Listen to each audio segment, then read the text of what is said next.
हमारा next question आपके लिए ये है कि आप हमारे देश के लिए बहुत एक प्राउड की बात है कि आप महिला है और आपने इतनी सारी चीजें की है। लेकिन अगेन लाइफ में कोई जगह पहुंचने के लिए या इतना डिफिकल्ट रिस्पॉन्सिबिलिटी लेके कुछ करने के लिए वो बहुत इजी नहीं होता है। उसके पीछे बहुत सारे डिसीजंस होते हैं जो काफी पेनफुल रहे होते हैं। कुछ ऐसी चॉइसेस होती है जो हमारा मन कहता है कि नहीं मैं ये करूँ, लेकिन अल्टीमेटली जो हमारा आइडियल होता है कि नहीं मुझे ये डिसीजन लेना है।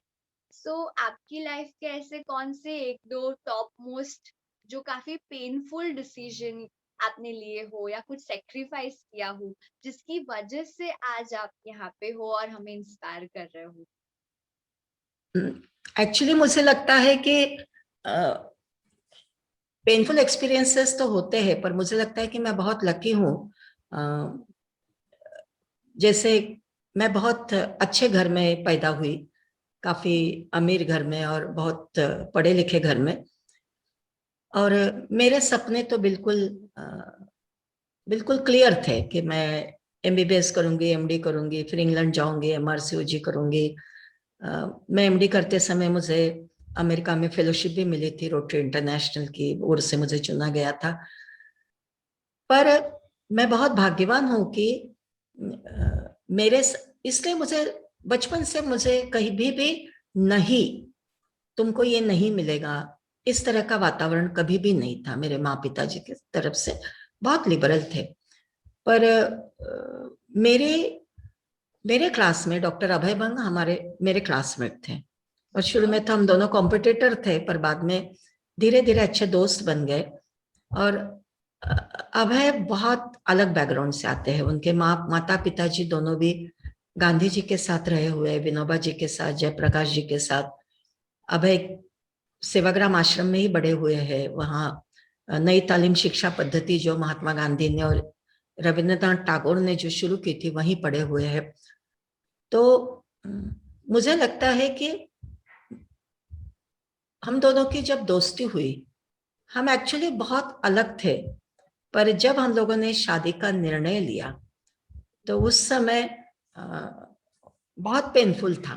बहुत पेनफुल इसलिए था कि मेरे लिए मैंने बहुत सोच समझ के वो निर्णय लिया था, क्योंकि अभय के बाद, पहचान होने के बाद पहली बार मेरे ध्यान में आया कि मेरा इंक्लिनेशन बहुत अलग है।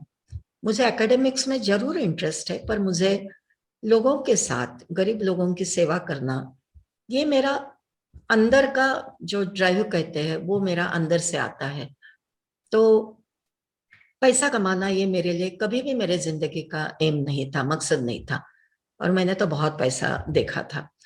पर उस समय पेनफुल ये रहा कि मेरे माँ पिताजी ने बहुत विरोध किया। तब तक मैंने कभी भी उनसे नहीं, ये कभी नहीं सुना था। और एक्चुअली मेरी एमडी के एग्जाम होने के बाद मैंने उनको कहा था कि मुझे अब ऐसे शादी करनी है। एमडी में मैं टॉप थी, गोल्ड मेडलिस्ट थी।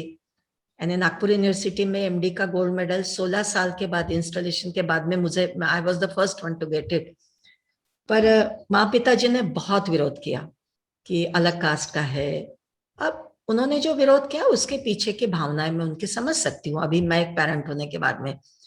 पर वो पैसे के लिए कर रहा है तुमसे शादी, तुमसे नहीं जमेगा, तुमको तो अच्छे घर में शादी करनी चाहिए, अच्छी जिंदगी जीनी चाहिए, देहातों में नहीं रहना चाहिए, वगैरह वगैरह। तो उस समय मुझे थोड़ा पेनफुल था। और मैंने फिर उनको, आई वॉज वेरी स्ट्रांग, और मैंने कहा कि मैं शादी तो इसी लड़के से करने वाले हूँ, and I am totally convince कि यही काम मुझे करना है जिंदगी में। और पता नहीं था क्या काम करना है। और मैं हमेशा इसलिए कहती हूँ कि आज मैं जो कुछ भी हूँ सोशल वर्क में, तो मेरे पहले गुरु मेरे पति हैं, डॉक्टर अभय बंग है। तो उनके साथ मैंने शादी की, इसलिए मैं इस प्रवाह में आई और मैं कुछ कर रही हूँ। पर उसके बाद हमारे शादी कैसे करना, इसके ऊपर मेरे कुछ विचार थे, और अभय की भी उसको पूरा सहमति थी। मेरे पेरेंट्स अयंगार ब्राह्मण से, साउथ इंडिया के, बहुत ट्रेडिशनल रहते हैं। तो उनको मेरे नाना जी सुप्रीम कोर्ट थे, लॉयर थे, तो वो रजिस्टर्ड मैरिज के खिलाफ थे कि रजिस्टर्ड मैरिज में बहुत आसान है डाइवोर्स लेना, और दे वर वेरी श्योर कि 1 साल के अंदर मैं घर वापस आ जाऊंगी डाइवोर्स लेके। और फिर मैं उन्होंने इंसिस्ट किया कि वैदिक पद्धति से शादी हो। तो फिर मैंने उनको कहा कि हमारी शादी कोई ट्रेडिशनल भटजी नहीं करेगा, I don't believe in caste system. तो उन्हीं लोगों के हायरार्की रहते हैं, मैं खुद उसी परिवार से आती हूँ। फिर हमारी शादी महात्मा गांधी के आश्रम में, उनके जो साथी थे उन्होंने, गांधी जी ने बताए हुए तरीके से हम लोगों की शादी की थी। फिर हमने कहा कि शादी में बिल्कुल खर्चा ना होना चाहिए, क्योंकि गरीब अमीर लोग बहुत खर्चा करते हैं और फिर गरीब लोग वही देखते हैं और उनका अनुकरण करते हैं और फिर फार्मर सुसाइड करते हैं। तो हमारी शादी बहुत कम खर्चे में हो, मंडप नहीं होना चाहिए, बैंड नहीं होना चाहिए, लेन देन नहीं होनी चाहिए, मुझे कुछ भी पेरेंट्स की तरफ से मैं नहीं लूंगी, ससुराल वालों की तरफ से मैं नहीं लूंगी, अभी भी नहीं लेगा। और हमारे घर के टेरेस पे हमारी शादी हुई थी, 10 मिनट में हमारी शादी हुई, और मैंने कहा मैं सिर्फ सप्तपदी होने दूंगी, बाकी की विधि नहीं होने दूंगी। और उसमें मेरे पेरेंट्स बहुत इंसिस्ट कर रहे थे कि कन्यादान होना चाहिए, और मैं बहुत विरोध में थी। मैंने कहा कि आप गोदान करते हैं, भूदान करते हैं, सुवर्ण दान करते हैं, मैं कोई ऑब्जेक्ट नहीं हूँ, कोई वस्तु नहीं हूँ कि आप मुझे किसी को दान करें, तो मैं ये विधि नहीं होने दूंगी। और अभय भी सहमत थे। फिर उसके बाद मैंने मेरे माँ पिताजी से कहा कि मैं शादी के समय मंगलसूत्र और जो टोरिंग्स रहते हैं, मराठी में उसे जोड़वे कहते हैं, हिंदी में पता नहीं क्या कहते हैं, पर वो मैं नहीं पहनूंगी। और शादी के पहले मैंने अभय से पूछा था कि शादी के बाद पति की मृत्यु होती है तो उस महिला को ये सब निकालना पड़ता है और बहुत पेनफुल रहता है। और ये मैंने मेरे घर में देखा था, मेरी बुआ के हस्बैंड की जब डेथ हुई थी तो 3rd डे औरतों ने आके बहुत अपमान पद्धति से वो सब छीन के निकाला था, उसकी चूड़िया, उसके मंगलसूत्र वगैरह। तो मुझे बहुत गुस्सा आया था, इसलिए मैंने अभय से कहा कि महिलाओं ने निकालना चाहिए। फिर यदि उस पत्नी की पहले डेथ होती है तो शादी के समय तुम ऐसा कुछ पहनो कि जो यदि मैं पहले मर गई तो तुम निकालोगे। तो अभय ने कहा मैं भी ऐसा कुछ भी नहीं पहनने वाला हूँ। तो मैंने कहा फिर मैं भी नहीं पहनूंगी। और फिर हम दोनों पक्के थे उसके ऊपर, उसके घर वाले तो मान गए, पर मेरे घर में वो कन्विंस करना बहुत डिफिकल्ट था। पर मैंने कहा कि इसके अलावा मैं शादी करूंगी ही नहीं, मैं पहनूंगी ही नहीं। और अल्टीमेटली मेरे पेरेंट्स को वो मानना पड़ा। पर और उसके बाद उस शादी से वो बहुत खुश नहीं थे। पर मुझे बहुत, अभी तो दोनों जिंदा नहीं है, पर मैं जब माँ बन गई, मैं बड़ी हो गई और पीछे मुड़ के जब मैं देखती हूँ तो मुझे लगता है कि उस समय मेरे लिए वो बहुत पेनफुल था। और पर और मुझे समझ में नहीं आता था। मैं हमेशा उन्हें कहती थी कि मैं इतनी बड़ी हो गई हूँ, इतनी पढ़ी लिखी हूँ, और आपका मुझ पे विश्वास नहीं है ना, आपका खुद पे विश्वास नहीं है। आपके संस्कार यदि अच्छे हो तो मैं कोई भी गलत काम नहीं कर सकती हूँ। इतना विश्वास आपको खुद पे होना चाहिए, पेरेंट्स को खुद पे होना चाहिए। तो वो मेरे लिए थोड़ा पेनफुल था उस समय, पर बाद में उन लोगों ने इतने अच्छे से एक्सेप्ट किया। और मेरी माँ तो जल्दी गुजर गई, पर मेरे पिताजी काफी साल तक थे और वो बहुत खुश थे हम लोग जिस तरह का काम करते हैं और उसका रियली समाज में क्या उपयोग है, क्योंकि वो खुद डॉक्टर थे और गरीबों की बहुत सेवा करते थे। तो इस चीज से मुझे लगता है कि बाकी पेनफुल मेरे लिए उस समय घर वालों की तरफ से पेनफुल बाकी एक्सपीरियंस कभी भी नहीं रहा, कभी भी नहीं रहा। पर एक पेनफुल एक्सपीरियंस, जब आप सामाजिक काम करते हैं तो बहुत सारे अपमान सहना पड़ता है और उसके लिए आपको तैयार रहना चाहिए। लोग आपकी बात सुनते नहीं है। जैसे शुरू शुरू में हमारी 1977 में शादी हुई और वर्धा जिले में हम लोगों ने काम करना शुरू किया, क्योंकि अभय वर्धा के हैं। देहातों में मैं जाती थी तो देहात के औरतें पुरुषों को छोड़ो, पर मैं एमडी थी स्त्री रोग गायनिक में, पर महिलाएं भी मुझसे जांच करवाना नहीं चाहती थी। वो सोच ही नहीं सकते थे कि कोई डॉक्टर देहात में आए। उनको लगता था ज्यादा से ज्यादा नर्स होगी, क्योंकि नर्स बहना को उन्होंने देखा है देहात में। तो आपको बहुत अजीब लगता है कि कोई आपको आपकी इज्जत नहीं कर रहा है। पर कुछ अपमान के प्रसंग मेरे जिंदगी में जो आए हैं, उस समय जो दुख हुआ, पर उसको मैंने फेस भी किया है। तो मैं आपको 2 उदाहरण देना चाहती हूँ।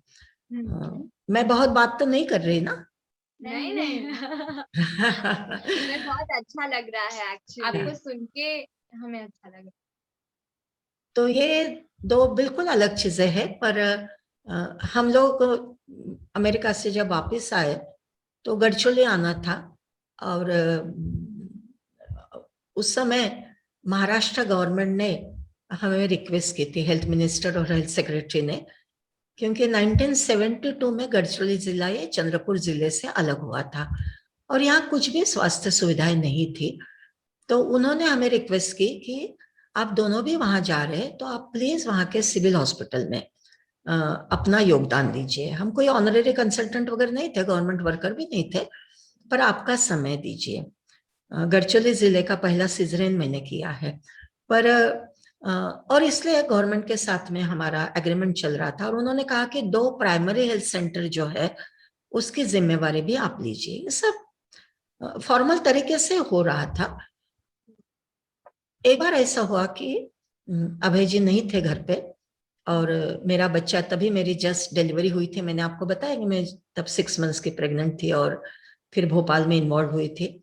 जब गढ़चिरौली आए हम तो हमारा छोटा बच्चा 6 मंथ्स का था।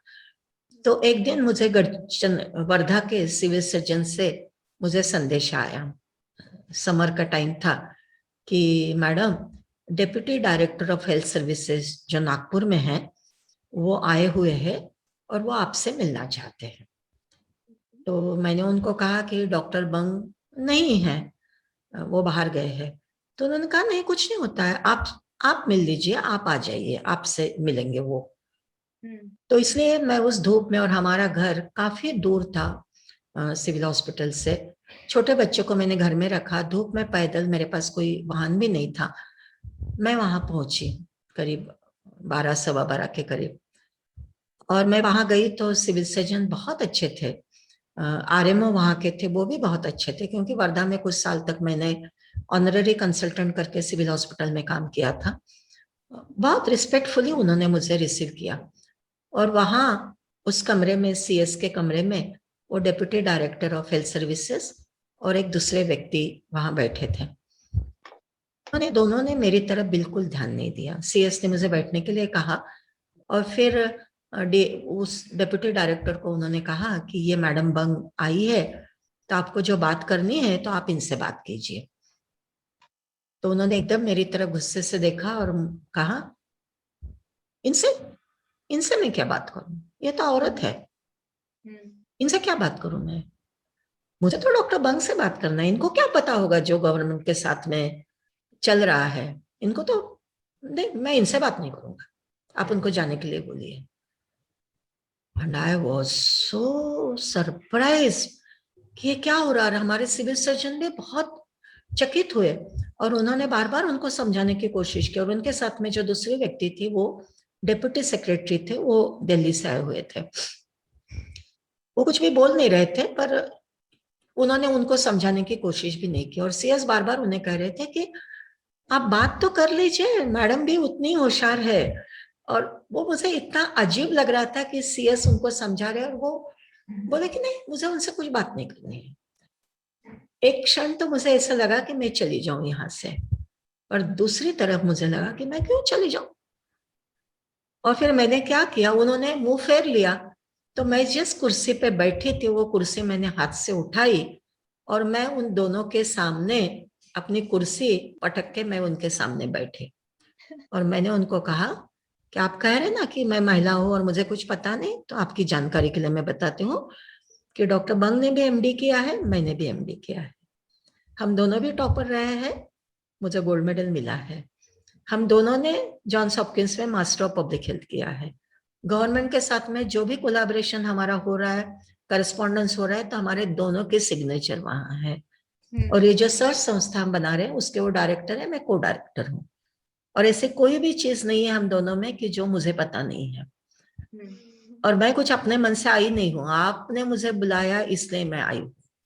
और अब आपको मुझसे बात करनी ही पड़ेगी, आप मुझसे बात नहीं करोगे तो मैं यहाँ से हटूंगी नहीं, मैं जाने ही नहीं दूंगी आपको। तो फिर वो इतने हक्के बक्के रह गए। और फिर मैंने बोले, नहीं मैडम क्या बात करना, क्या बात करना। मैंने कहा क्यों नहीं, आपने मुझे बुलाया, मैं कुछ अपने मन से नहीं आई। और फिर मैंने वो डिप्टी डायरेक्टर से कहा कि देखिए, तब महाराष्ट्र की डायरेक्टर ऑफ हेल्थ सर्विसेज एक औरत थी। मैंने कहा कि आपकी बॉस एक महिला है, उसके सामने आप ऐसा बोलेंगे? उसके सामने तो आप झुक के खड़े रहेंगे, और एक दूसरी महिला का आप इस तरह से अपमान कर सकते हैं? मैंने कहा ये तो बहुत गलत बात है। और फिर मैंने उनको कहा कि देखिए, आप अब मुझसे बात करना भी चाहेंगे तो मेरी समझ में आ गया कि आपकी लायकी नहीं है मैं आपसे बात करूं, इसलिए मैं जा रही हूँ। पर हमेशा जिंदगी में याद रखना, घर में आपकी पत्नी होगी, आपकी बहू बेटियां होगी, और आपकी माँ होगी घर में।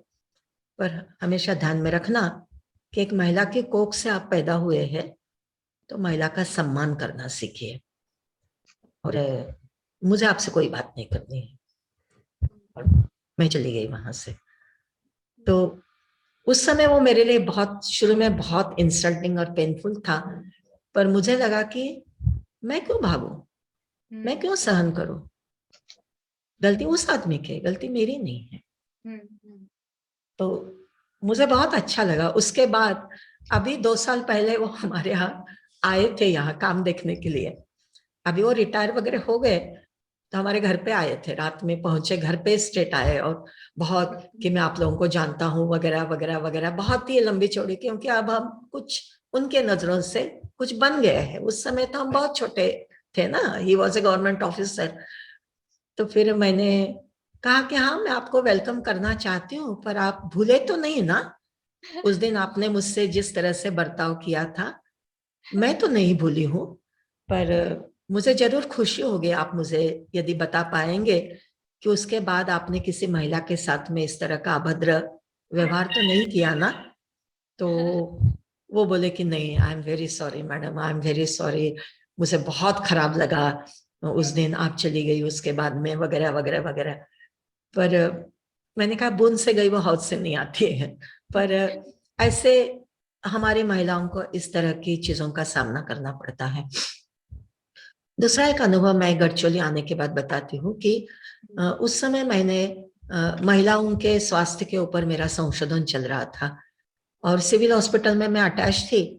पर हफ्ते में 3 दिन मैं देहात में जाती थी, पूरा सुबह से लेके 6 बजे निकलती थी और रात के 11-12 बजे मैं वापस आती थी। तो एक दिन रात में 11 बजे मैं आई, और जस्ट मैंने खाना खाया तो दरवाजे पे नॉक हुआ। अभय भी थे उस समय, और यहाँ के सिविल हॉस्पिटल, डिस्ट्रिक्ट हॉस्पिटल की जो गायनोकोलॉजिस्ट नई आई हुई थी, वो गायनोकोलॉजिस्ट, वहाँ के जो आरएमओ थे वो आई सर्जन थे, रेजिडेंट मेडिकल ऑफिसर, और हमारे गांव के जो सरपंच थे, उस समय गढ़चिरौली जिला ग्राम पंचायत थी यहाँ, वो सरपंच थे, बुजुर्ग आदमी थे, और वो RH नेगेटिव ब्लड ग्रुप के थे। ये तीनों भी आए। तो मैंने उनको पूछा कि आप किस लिए आए? तो उन्होंने मुझे कहा कि मैडम आज सुबह एक पेशेंट एडमिट हुई है, RH नेगेटिव ब्लड ग्रुप उसका है, और उसका इनकम्प्लीट एबॉर्शन हुआ है घर में, तो इसलिए वो हॉस्पिटल में आई है। और हमने उसको कहा, क्योंकि RH नेगेटिव ब्लड ग्रुप है, मिल भी नहीं रहा है और इवैक्यूएशन करना है, तो हमने उसको कहा कि तुम चंद्रपुर जाओ। तो उसने कहा कि नहीं, बंग मैडम यहाँ है तो मैं नहीं जाऊंगी। उसने और उसके रिलेटिव्स ने कहा मुझे यहीं रहना है, मैडम आने के बाद मेरा इलाज करो। तो वो लोग मुझे बताने के लिए आए। तो मैंने कहा ठीक है, अभी कैसी हालत है? तो बोले ठीक है, अभी स्टेबल है, हमने सलाइन वलाइन दिया है। तो मैंने कहा कि मुझे फिर से दूसरे दिन सुबह 6 बजे जाना था। तो मैंने कहा कि मैं जाने के पहले हॉस्पिटल में आती हूँ, आप सब पूरा रेडी रखिए। और मैं दूसरे दिन गई, और फिर दूसरे दिन मेरे सामने वो जो आरएमओ थे वो आरएमओ भी थे वहां, और फिर वो जो गायनेकोलॉजिस्ट थी, तो मैं जस्ट खड़ी रही और मैंने उसको कहा कि तुम इवैक्यूएशन करो जो इनकम्प्लीट है। उसने वो किया और उसी दिन शाम को वो पेशेंट अच्छी होके घर चली गई। रात में मुझे उन्होंने इन्फॉर्म किया। अब मजे की बात है कि ये घटना हुई और उसके थर्ड डे, यानी जिस दिन ये घटना सुबह हुई उस दिन वहां सिविल हॉस्पिटल में एक आई सर्जरी का कैंप हुआ था, कैटरेक्ट का। एक्चुअली आई सर्जरी का कैंप पे दूसरे ऑपरेशन थिएटर में होता था, पर टाइम पे उन्होंने वो कैंप उसी ओटी में रखा था जहां ये अबॉर्शन की केस हुई थी। और वो कैंप पूरे डिस्ट्रिक्ट मशीनरी ने, कलेक्टर, सीईओ, एक बहुत बड़ा एनजीओ, सब लोगों ने मिलकर गवर्नमेंट की ओर से वो कैंप था। और वो कैंप हुआ और थर्ड डे मैं हॉस्पिटल में थी और वहाँ के जो सिविल सर्जन थे वो भी ऑप्थेल्मोलॉजिस्ट थे, आई सर्जन थे, आरएमओ भी ऑप्थेल्मोलॉजिस्ट थे। वो उन दोनों ने हम दोनों को बुलाया, मुझे और मेरे पति अभय को, और उन्होंने कहा कि उस दिन 32 ऑपरेशन हुए और आउट ऑफ 32 आज हम लोगों ने उनके ड्रेसिंग खोले सुबह, तो हमारे ध्यान में आया कि 11 लोगों को आई इन्फेक्शन हुआ, दे हैव बिकम ब्लाइंड। तो हमने सिविल कलेक्टर को इन्फॉर्म किया, तो कलेक्टर ने कहा कि भेज दो उन लोगों को घर पे और दबा दो ये केस। तो हम दोनों ने कहा कि नहीं, आप ऐसा नहीं कर सकते हैं, ये तो बहुत गलत बात है। और वो सभी गरीब लोग, आदिवासी लोग थे। और उसी दिन, जिस दिन ये घटना घटी थी, उसी दिन उसी ऑपरेशन थिएटर में एक लैप्रोस्कोपिक ट्यूबेक्टोमी का कैंप होने वाला था, स्टरलाइजेशन कैंप, और 46 पेशेंट उसमें होने वाले थे। तो हमने कहा कि नहीं, आपको ऑपरेशन थिएटर को सील करना पड़ेगा, देखना पड़ेगा कि क्या सोर्स ऑफ इन्फेक्शन है, क्या है, और आपको आपके सीनियर्स को, director, deputy director, health minister, सबको इन्फॉर्म करना पड़ेगा। हमने बहुत जबरदस्ती किया and I was very firm on that. तो उसके बाद उनको इन्फॉर्म करना पड़ा और दूसरे ही दिन अभय जापान चले गए, कुछ मीटिंग थी और मैं अकेली थी। और थर्ड डे नागपुर से जितने भी न्यूज़पेपर्स निकलते हैं, इंग्लिश, हिंदी, मराठी, तीनों पे हेडलाइंस थी कि आई सर्जरी का कैंप था। ये मालूम होने के बावजूद डॉक्टर रानी बंग जबरदस्ती में ऑपरेशन थिएटर में घुसी और उन्होंने एक इलीगल अबॉर्शन किया। वो एक्चुअली इनकम्प्लीट अबॉर्शन की केस थी, आरएच नेगेटिव, और उन्होंने मुझे बुलाया था। जबरदस्ती हमने उनको मना करने के बाद में भी उन्होंने अबॉर्शन किया, उस कारण से इन्फेक्शन हुआ और लोग अंधे हो गए। इसके लिए जिम्मेवार doctor Rani Bang. So painful, it was total lies. और वो जो गायनेकोलॉजिस्ट थी, बाकी के हॉस्पिटल के doctors, nurses, not a single soul was coming forward to say what really happened. और वो जो सरपंच था गांव का, उसको भी दबा दिया गया, वो भी, क्योंकि वो आरएच नेगेटिव ब्लड ग्रुप वाला था, तो बोला कि मैडम जरूरत पड़े तो मैं ब्लड देने के लिए तैयार हूं। और रोज रोज उसके बाद में गवर्नमेंट की इंक्वायरी शुरू हुई और असेंबली में सवाल पूछे गए और हम लोगों के ऊपर इतना, क्या बोलना चाहिए कि इतना गंदा वातावरण था। और वो पेशेंट बार बार पेशेंट के घर जाते थे, वो लोग तो बताती थी कि नहीं, ऐसे ऐसे फैक्ट इज दिस। और एक्चुअली वो जो पेशेंट थे उसका ब्रदर इन लॉ, यानी उसके पति का भाई, वो यहाँ का लोकल प्रेस का रिपोर्टर था। और सबने मिलके ये कॉन्स्पिरेसी की। हमें पता चला कि सबको बहुत सारे पैसे दिए गए थे और दबाने के लिए, और मेरा नाम उसमें इन्वॉल्व करने के लिए एलआईसी की पॉलिसीज लाख लाख रुपए की खरीदी गई थी। पर मुझे लग रहा था, मुझे अभय को लग रहा था, वी आर सो नाइव कि सच सामने आने ही वाला है, क्योंकि गवर्नमेंट की इंक्वायरी चल रही है। पर वो पूरा समय मेरे लिए इतना पेनफुल था, क्योंकि रोज पेपर में रानी बंग के कारण ये ब्लाइंड हो गए लोग। अब वहां के लोगों को तो पता था सच क्या है, पर बाहर के लोगों को पूरे स्टेट में जाता है ना पेपर, उनको कैसे पता चलेगा। कोई वगैरह वगैरह आता था, मुझे पूछता था, मेरा अपमान होता था, मुझे बहुत खराब लगता था, बहुत खराब लगता था। और एक दिन ऐसा हुआ कि फिर से अभय को कहीं तो भी कई बार ऐसे हुई ये घटना है कि मुझे अकेले को फेस करना पड़ा। और अभय को कहीं बाहर जाना पड़ा, मैं घर में अकेली थी। और रात में करीब 12 बजे के करीब, हमारा घर गांव के बिल्कुल बाहर था और घर में सिर्फ हम तीन ही लोग थे, मैं और मेरे दो बच्चे लड़के। तो करीब 12 के करीब आखिरी बस नागपुर से आती है। तो दरवाजा खटखटाया, मैंने खोला तो देखा कि दो यंग लड़के खड़े थे। तो मैंने उनसे पूछा कि आप लोग कौन हो? तो उन्होंने कहा कि हम लोग इलस्ट्रेटेड वीकली और इंडियन एक्सप्रेस से आए हैं। हम में से एक जर्नलिस्ट है और एक फोटो जर्नलिस्ट है, और गढ़चिरौली में जो आई स्कैंडल हुआ है उसकी इंक्वायरी करने के लिए हम आए हैं। तो मुझे बहुत अच्छा लगा कि चलो बाहर से कोई आए है। और फिर उन्होंने मुझे कहा कि मैडम, हमें आपका एड्रेस दिया था, हमें 2-3 दिन यहाँ रह के पूरी तहकीकात करनी है, तो हमें आपके घर में आप जगह दीजिए रहने के लिए, क्योंकि गढ़चिरौली में कोई ऐसे गेस्ट हाउसेस होटल्स नहीं थे। तो मैं तो खुश हो गई, मैंने कहा ठीक है, बहुत अच्छी बात है, रहिए आप लोग। फिर दूसरे दिन से वो लोग जाते थे, सुबह शाम को ही आते थे। 2 दिन ऐसा हुआ। और फिर थर्ड डे मैं ऑफिस में बैठी थी करीब 11 12:30 के करीब, और वो दोनों जर्नलिस्ट मेरे पास आए और उन्होंने मुझे कहा कि मैडम, हमारा इन्वेस्टिगेशन खत्म हो गया, अब हम लोग वापस जा रहे हैं Bombay. I got very annoyed. मैंने कहा ऐसे कैसे इन्वेस्टिगेशन खत्म हुआ? पूरा इल्जाम तो मेरे पे है। I mean, I am suppose to be criminal और जिसने क्राइम किया, और आपने मुझसे एक शब्द भी बात नहीं की, मुझे कुछ पूछा ही नहीं, मेरी साइड क्या है, मेरी बाजू क्या है, आपने समझने की कोशिश भी नहीं की। And how can you leave the place like that? You have to seek my interview, talk to me. तो उन्होंने कहा नहीं, कोई जरूरत नहीं, हमें पता है कि आप पूरी तरफ से निरपराध है, इसमें आपका कोई भी रोल नहीं है।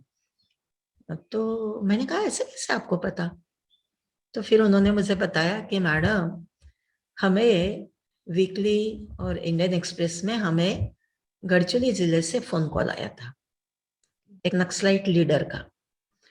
और उसने कहा कि उसने हमें बताया, हमारी जो मैनेजमेंट है उनको, कि गढ़चिरौली में ये स्कैंडल हो रहा है, सब पेपर्स में इस तरह की न्यूज आ रही है, आप लोग डेमोक्रेसी कहते हैं, लोकशाही कहते हैं, हम लोगों को पूरा पता है कि वो डॉक्टर पूरी तरह से निर्दोष है और बहुत अच्छा काम करती है, उनका कोई भी रोल इसमें नहीं है, वो डॉक्टर लोग पे कार्रवाई होनी चाहिए, पर इन्हीं को तंग किया जा रहा है। और तो आप लोकशाही कहते हो तो आप आके उनको न्याय दीजिए, नहीं तो हम हमारे तरीके से न्याय देंगे। हम पूरे जो इन्वॉल्व है इसमें, जो लोग इस तरह का भद्दा उन पे आरोप कर रहे, उनकी सबकी गर्दन काट देंगे, मार डालेंगे उनको, हमारा जस्टिस हम करेंगे। तो इसलिए हम आए, हमको तो पता ही था, उन्होंने हमें बताया था। फिर हम लोग इन सब लोगों के पास गए और हमने उनको बताया कि हमको नक्सलाइट्स ने इस तरह से कहा है, तो आप सच्ची सच्ची बात बताइए हमें, नहीं तो आपको मार डालेंगे। और डर के मारे सब ने सच उगला कि इसमें मैडम का कोई भी दोष नहीं है। और जो कुछ हुआ वो उन्होंने सब लोगों ने मुझे बताया, वो सब जर्नलिस्ट के पास गए, सब डॉक्टर्स के पास गए, पेशेंट के घर में भी गए, और पूरा सबने सच उगला और कहा कि हमें माफ कर दो, माफ कर दो। फिर उसकी बहुत बड़ी स्टोरी हुई और प्रेस में काफी उसको कवरेज मिला था। और फिर इधर गवर्नमेंट के इसमें भी ध्यान में आया कि मेरा कुछ भी कसूर नहीं था, और उन लोगों ने जो ऑपरेशन किया था उस समय जो कंडीशंस थी, उनके स्टरलाइजेशन के इक्विपमेंट्स ठीक नहीं थे। तो ये उस समय इतना पेनफुल मेरे लिए था, मेरे फैमिली के लिए था, मेरे बच्चों के लिए था, क्योंकि पेपर में जो आता था वो पढ़ते थे। तो मुझे लगता है कि आखिर में मैंने जैसे कहा कि भगवान के घर में देर है अंधेर नहीं है, हमें डटे रहना चाहिए, हमें सामना करना चाहिए और पीछे नहीं हटना चाहिए। और आखिर में सत्य का ही विजय होता है, जो महात्मा गांधी कहते थे कि सत्य ही परमेश्वर है, तो होता ही है। और इसमें फिर से मुझे लगा कि जो लोग, ये पढ़े लिखे लोग, डॉक्टर्स, जर्नलिस्ट, जो इनकी लेवल क्या है, कितने डरपोक है कि खुद को बचाने के लिए पैसे की लालच में आके कुछ लोग इस तरह की झूठी बात फैला रहे हैं। और जिन नक्सलाइट्स को, उनके वायलेंस का मैं बिल्कुल समर्थन नहीं करती हूँ, वो तरीका ही नहीं है वायलेंस का, वायलेंस को अपनाना। मैं तो पूरी अहिंसा में विश्वास करती हूँ। पर मुझे लगा कि ऐसे लोगों में भी कितने न्याय के प्रति भावना रह सकती है। तो बहुत बड़ी सीख मुझे मिली। और वो कौन नक्सलाइट था जिसने ये फोन किया था, कौन लोग थे मुझे पता नहीं, पर उनके प्रति मेरी कृतज्ञता जो है वो मैं कभी भी लफ्जों में बयान नहीं कर सकती। इतना बड़ा काम उन्होंने मेरे लिए किया। तो हम अच्छा काम ही करते रहे। बहुत सारी डिफिकल्टीज हमारी जिंदगी में आती है और सामाजिक काम हम करते हैं। मैं आप सब लोगों को, युवा को, यही बताना चाहती हूँ कि कभी भी डरिए मत, रुकिए मत। और जब कोई आपके पीछे इस तरह से लगता है तो उसकी तरफ पीठ मोड़ के आगे चलते जाइए। भगवान आपका साथ देगा। और समाज में दुर्जन लोग रहते हैं, वैसे सज्जन शक्ति भी बहुत बड़ी रहती है। दुर्जन लोग बहुत कम रहते हैं, वो बोलते हैं इसलिए हमें उनकी तकलीफ होती है। और सज्जन जो लोग रहते हैं वो बोलते नहीं है। उन्होंने बोलना चाहिए, खुल के बोलना चाहिए।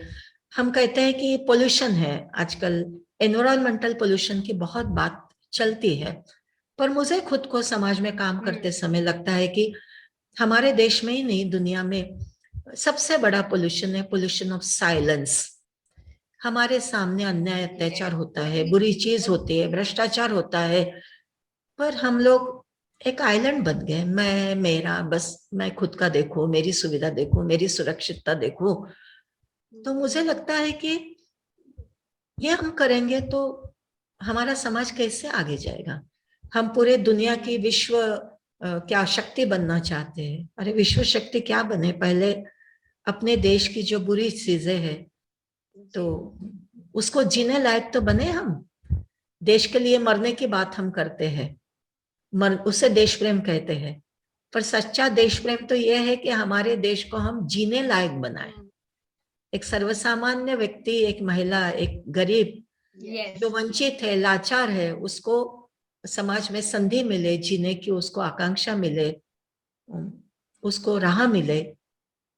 ये सज्जन शक्ति का काम है। और मुझे लगता है कि बूढ़े लोग नहीं कर पाएंगे, ये पूरा आप लोग, युवा लोग ही कर सकते हैं। खुद के बारे में न सोचते हुए, किसी भी संकट को न डरते हुए, न डगमगाते हुए आगे आके निस्वार्थ सेवा करना, ये सिर्फ आप जैसे यूथ ही कर सकते हैं। और इसलिए आप लोगों के भरोसे पे ही ये पूरी दुनिया और भारत रहने वाला है। दुनिया में जितने भी अच्छे काम किए युवाओं ने ही किए हैं, जितने भी रिवोल्यूशंस किए हैं, इवोल्यूशंस किए हैं, वो सब युवाओं ने किए हैं। तो मुझे बहुत बड़ी होप है कि आप लोग बहुत कुछ करेंगे। आप लोग ऑलरेडी कर रहे हैं इंडिविजुअल तौर पे, संस्था के तौर पे, पर मुझे लगता है कि बहुत करने की जरूरत है। और एब्सोल्युटली। और इसमें हम सबको एक दूसरे का साथ देना है। एक और एक मिलके 2 होते हैं, एक और एक मिलके 11 होते हैं। इतनी हमारी संगठन की ताकत होती है। तो सबको मिलजुल के काम करना बहुत जरूरी है। Right, absolutely right.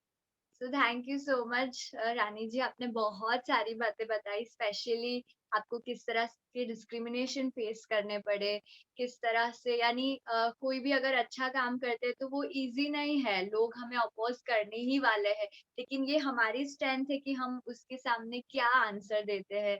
और स्पेशली आपने जो आपकी शादी की बात बताई कि आपने किस तरह से बोल्ड स्टैंड लिया, सो वो हमारे लिए भी, कि हम दोनों भी गर्ल्स हैं, सो हमारे लिए ये बहुत बड़ा इंस्पिरेशन है कि हम इतना बोल्ड स्टैंड ले पाए। क्योंकि जब हम ये बात करते हैं कि दहेज नहीं होना चाहिए या शादी कम खर्चे में होनी चाहिए, तो वो कितना इम्पोर्टेंट है कि अगर उतने ही पैसे बचा के अगर हम किसी को हेल्प करते हैं तो हम कितना फास्ट कंट्री को आगे ले जा सकते हैं। सो ये बहुत ही इम्पोर्टेंट मैसेज था हमारे लिए। और एक बात इसमें है कि अंत्य संस्कार भी सिर्फ लड़की नहीं चाहिए क्योंकि मोक्ष नहीं मिलता है, लड़के नहीं अंत्य संस्कार करने चाहिए। एक्चुअली मेरे दोनों भाई है, दो बड़े भाई है मेरे, बहुत अच्छे हैं, पर मेरे पिताजी ने तय किया था और हम सब ने घर में मिलकर तय किया था कि मैं भी उनके साथ पूरा अंत्य संस्कार करूंगी। मैंने किया है। तो ये मुझे लगता है कि ये जो कुछ चीजें हैं, आज हम मंगल पे पहुंच गए, चंद्र पे, चांद पे पहुंच गए, पर ये कुछ गलत धारणाएं जो हमारी है, जब तक ये समाज में महिलाओं को देखने का तरीका नहीं बदले, तो मुझे लगता है कि और कुछ रूढ़ियां जो परंपराएं चलती आ रही है, शायद पहले के जमाने में लोगों को इतनी जानकारी नहीं थी, मैं उनको दोष नहीं दूंगी, पर अभी हम विज्ञान युग में जब रह रहे, लड़कियां पढ़ रही है, तो ये सब जगह पे जो डिस्क्रिमिनेशन होता है वो कहीं तो भी कम होना जरूरी है। हमारे यहाँ मुझे पता नहीं गुजरात में वट पूर्णिमा होती है क्या, पता नहीं, पर महाराष्ट्र में वट पूर्णिमा नाम का त्योहार होता है, जिस दिन पत्नियां बरगद के पेड़ की पूजा करती है, वड़ कहते हैं मरे, हाँ, कि अपने पति के लंबी उम्र के लिए, और यही पति मुझे 7 जन्म मिले। तो हमारे यहाँ हमारे कैंपस में हमने नया शुरू किया। सब औरतें जब मुझे पहले बार कहने लगे कि चलो हम पूजा करेंगे, तो मैंने एक खत सबके नाम से लिखा। मैंने कहा जरूर पूजा करेंगे, पर ये पूजा हम क्यों करते हैं? तो सावित्री ने सत्यवान को यमराजा से बचा के लेके आई, तो मृत्यु से बचा के लेके आई। तो मैंने कहा कि उस सत्यवान को भी लगा होगा ना कि यही सावित्री मुझे हर जन्म में मिले, जिसने मुझे मृत्यु के द्वार से वापस लाया है। तो मैंने कहा ये त्योहार सिर्फ पत्नी ने मनाने का नहीं है, पति पत्नी दोनों ने मिलकर मनाने का है। पति पत्नी के आपस में जो प्रेम है उसको व्यक्त करने का यह त्योहार है, इसलिए जोड़ी से पूजा करनी चाहिए, पति पत्नी दोनों। तो हमारे हम वैसा ही करते हैं। तो मुझे लगता है कि नए संदर्भ में हमें देखना चाहिए, और पुरुष हमारे कोई दुश्मन नहीं है, पुरुष दुश्मन नहीं है, पर उनको ये बातें हमें समझाते आनी चाहिए। और घर की जो महिलाएं हैं उनके ऊपर ये बहुत बड़ी जिम्मेवारी बनती है कि हम हमारे लड़कियों को ही बहुत समझाते हैं, ऐसे रहो वैसे रहो, ये करो वो करो वो करो, अपने को संभालो। पर मुझे लगता है कि हमारे लड़कों को ये समझाना बहुत जरूरी है कि लड़की कोई उपभोग की वस्तु नहीं है, उसका सम्मान करना ये बहुत अच्छी चीज है। क्योंकि बुरे काम जब समाज में होते हैं, कभी बलात्कार होता है, किसी सेक्सुअल एब्यूज होता है, वो करने वाले जो पुरुष रहते हैं, लड़के रहते हैं, वो कहीं आसमान से नहीं टपकते हैं, वो कोई एलियंस नहीं है कि दूसरे ग्रह से आए हो, वो अपने ही समाज का हिस्सा है, अपने ही घर के बच्चे हैं। और हमें पता ही नहीं रहता है माँ बाप को कि हमारे बच्चे क्या कर रहे हैं। लड़कियों के जो दोस्त है उन पे हमारी बहुत कड़ी नजर रहती है, पर लड़का किसके साथ जा रहा है, बाहर जाके वो क्या कर रहा है, कहाँ थूक के आ रहा है, ये हमें पता नहीं है। तो मुझे लगता है कि ये शिक्षा घर से ही शुरू होनी चाहिए, और हम लड़कियों ने और लड़कों ने, दोनों ने मिलके कि एक दूसरे का परस्पर आदर करना चाहिए, सम्मान करना चाहिए, क्योंकि दोनों के सिवा ये जिंदगी अधूरी है। दोनों ने मिलके साथ चलना और ये नेचर को कंटिन्यू करना, ये एक्चुअली नेचर चाहता है वो। तो मुझे लगता है कि वो समभाव जो है वो हमें आना बहुत जरूरी है, और इसकी शुरुआत हमारे घर से ही होनी चाहिए। जी जी, बहुत अच्छा। Very true, very true. So आपने हमें जो 2 बातें बताई उसमें मुझे और क्वेश्चंस आ रहे हैं। एक तो आपने जो यूथ्स की बात की कि यूथ्स ही है जो कुछ लीड कर सकते हैं, कुछ बन पाते हैं। तो हमें आपका यूथफुलनेस का जो आप जब यूथ थे तब आपने क्या स्टेप लिए, वो जानने में बहुत क्यूरियोसिटी हो रही है। क्योंकि बेसिकली आपने तो स्टडी भी आपका यूएस से किया, सो वो तो हमसे काफी आगे देश है, काफी सारी चीजें हैं वहाँ पे। तो आपको कभी ऐसे टेम्पटेशन नहीं हुआ कि मैं थोड़ा एंजॉय करूँ, या इन्फैक्चुएशंस के जो इश्यूज होते हैं, हमें अट्रैक्शंस के इश्यू होते हैं, या हमें अच्छे कपड़े पहनना है, अच्छे से तैयार होना है, जो यूजुअली यूथ्स को या टीनेजर्स फीमेल। को, फीमेल्स को इस तरह की डिजायर्स होती है। सो आपको कभी ऐसी डिजायर नहीं हुई, या आपको क्या इंस्पायर किया कि आप एक्चुअली यूथ का जो स्पिरिट है, जो विवेकानंद का स्पिरिट है, वो लेके आप एक मिसाल बने? सो ऐसा क्या हुआ? एक्चुअली बचपन से मुझे लगता है कि मैं बहुत भाग्यवान हूँ। मेरे माँ पिताजी ने मुझे बहुत एनकरेज किया है, और बचपन से उन्होंने हमेशा ये रखा था कि सिर्फ पढ़ाई नहीं, पढ़ाई में तो अच्छे ही है, पहले आएंगे, पर खेल कूद में हिस्सा लेना। मेरे पिताजी बहुत अच्छे एक्टर थे और ड्रामास में काम करते थे, बहुत अच्छा संगीत हारमोनियम बजाते थे, और बहुत अच्छे प्लेयर थे, कबड्डी प्लेयर, हॉकी प्लेयर थे। तो बचपन से मेरे माँ पिताजी ने बहुत इसके लिए जोर दिया। मेरी माँ का कहना था कि घर में अमीरी है पर हमको स्वावलंबी होना चाहिए, हर काम, कोई भी काम कम नहीं है। तो कुएं से पानी लाना हो, या चूल्हा जलाना हो, या घर में आंगन में जो हम लोग गोबर का पानी मिला के जो ये करते हैं, क्योंकि हमारे घर में गाय भैंस सब थी, तो ये सब चीजें आपको आनी ही चाहिए। किस समय क्या होगा पता नहीं।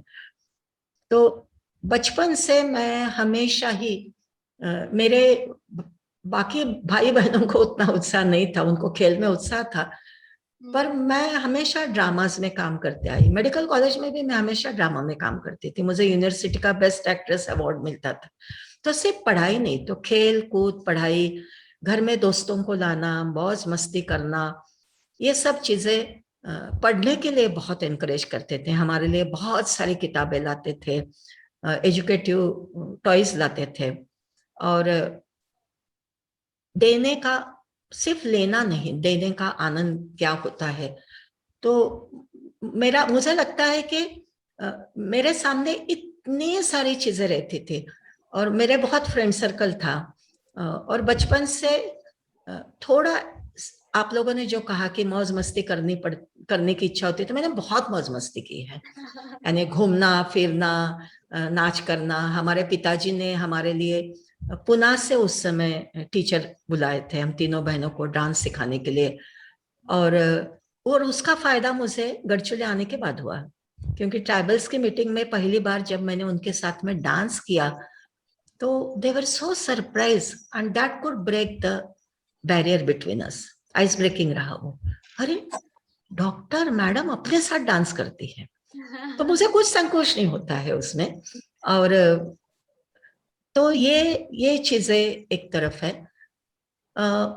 दूसरी बात, मुझे कभी भी नहीं लगता है कि मैंने सैक्रिफाइस किया है, क्योंकि कई लोग जो मेरे मायके को जानते हैं, मैं जिस फैमिली में पैदा हुई, पर बचपन से ही मैं आपको सच बता रही हूँ कि मुझे कभी भी शान शौक का, मुझे कभी भी इंटरेस्ट नहीं था।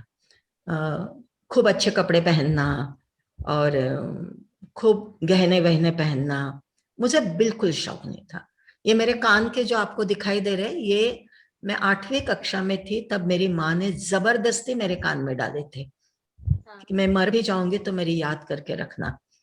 और ये गले में जो दिख रहा है, ये मेरी नानी ने, मैं हमेशा नहीं पहनती पर आज मैंने पहना, क्योंकि मुझे आज सब महिलाएं याद आ रही थी मेरे घर की, जिनका मेरे ऊपर इन्फ्लुएंस है।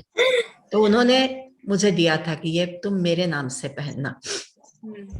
तो सैक्रिफाइस या त्याग किसे कहते हैं? मुझे मटेरियलिस्टिक चीज में बहुत बड़ा घर चाहिए, बहुत बड़ा फर्नीचर, मुझे कभी भी इंटरेस्ट नहीं था। मुझे बचपन से, मेरी फ्रेंड्स भी बहुत गरीब घर की थी, और तो मुझे छोटा घर, झोपड़ी में रहना पसंद था। तो त्याग किसे कहते हैं? सैक्रिफाइस की जो चीज आपको बहुत पसंद हो, जिसमें आपका बहुत मन हो, और वो आपको छोड़ना पड़े, तो उसे सैक्रिफाइस कहते हैं। मेरे लिए छोटे घर में रहना, या बहुत सारी सुविधाएं ना होना, या बहुत शान शौक से ना रहना, मॉल्स में शॉपिंग ना करना वगैरह, गहने और साड़ियां और वगैरह, इसकी को कभी मुझे मुझे शौक ही नहीं था, तो मैंने कुछ छोड़ा ही नहीं है, तो मैंने कुछ सेक्रीफाइस ही नहीं किया है।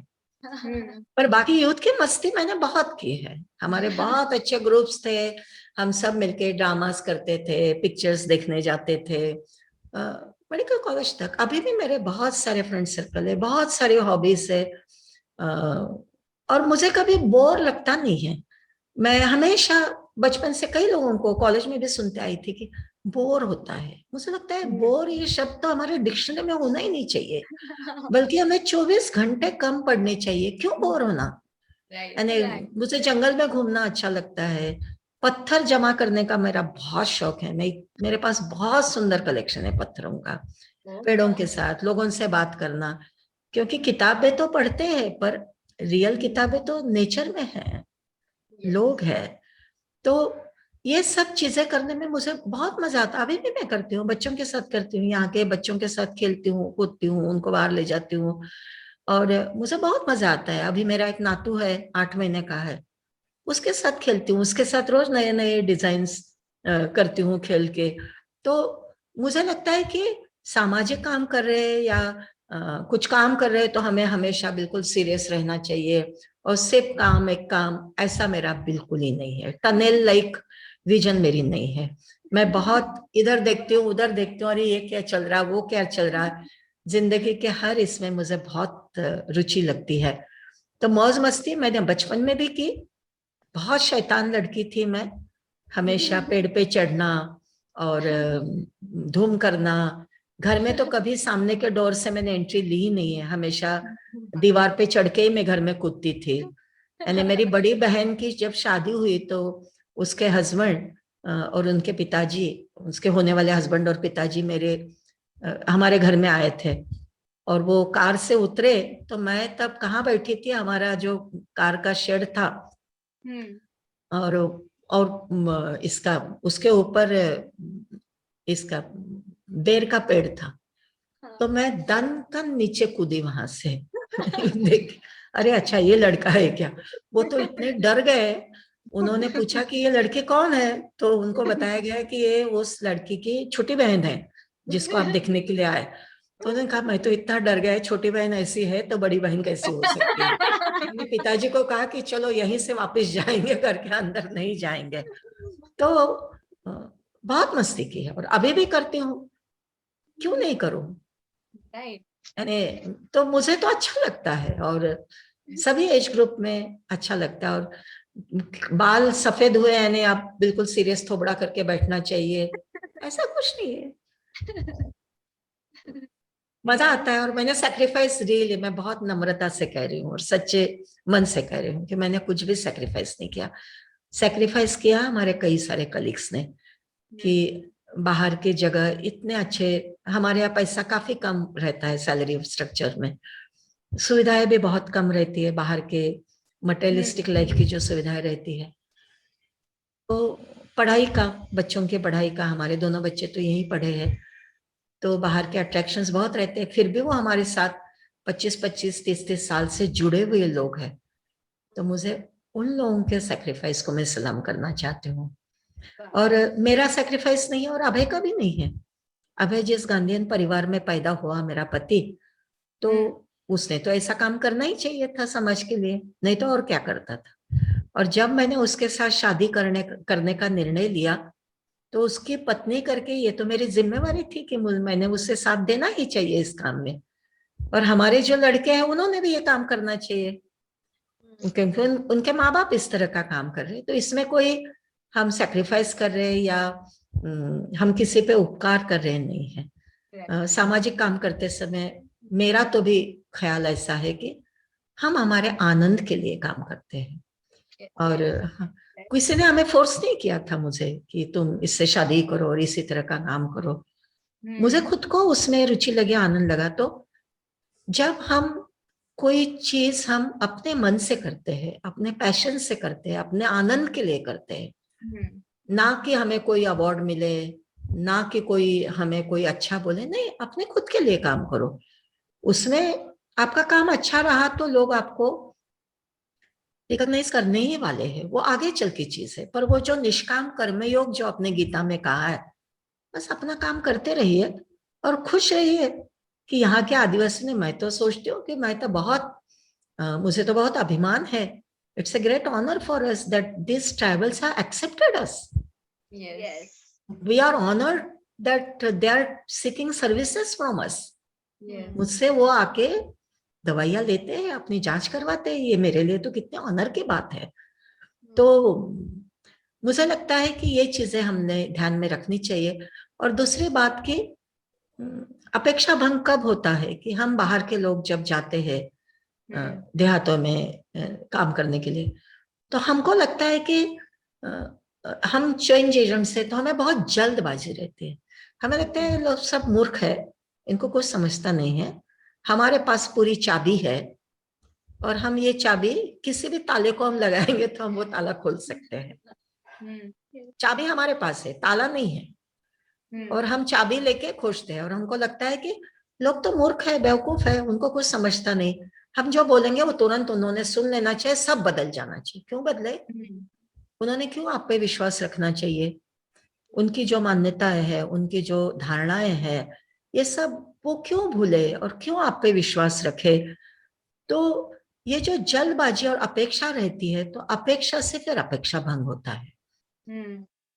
तो मुझे लगता है कि, और मैं सभी युवाओं से कहना चाहती हूँ कि हम काम करते समय टेक इट स्लोली चाहिए, स्लोली चाहिए.